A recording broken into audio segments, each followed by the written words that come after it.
What's up, guys? I'm going to start a new thing here on the channel called Who Were They Wednesdays, where each week we pick a new Bible character and we kind of go over who they were, what they stood for, and what their real purpose was. So this week we're going to start with the very first character being Esther. Now, Esther may have finished as a queen, but she certainly wasn't born as one. She was actually, in fact, raised far from a palace. Esther was an orphan girl, raised by her cousin Mordecai, living in exile far away from home. By all accounts, Esther was just ordinary.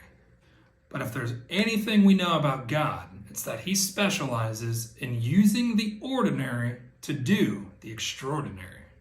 When the king of Persia was searching for a new queen, Esther was chosen.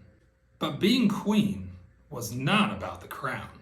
It was about her calling. Because one day, her people's lives were on the line.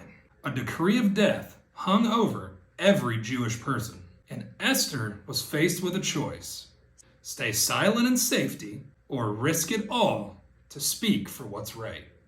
Mordecai told her in Esther chapter 4, verse 14, "Who knows but you have come to your royal position for such a time as this?" And with courage, she stepped forward. She prayed, she fasted, she walked right into the king's presence uninvited. An act at the time that could have cost her her life. God used the boldness that he gave her to save a nation. So ultimately, who was Esther? She was a woman of courage. A woman that understood her position, her influence, and her moment were in fact by no means an accident, but a divine appointment. And her story asks us the same question today. What if your job, your relationships, your place in this world right now is in fact for such a time as this?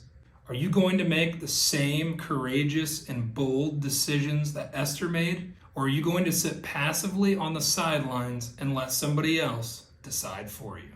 This has been Blindly Obvious. If you like what you've heard, please follow, subscribe, and share the word.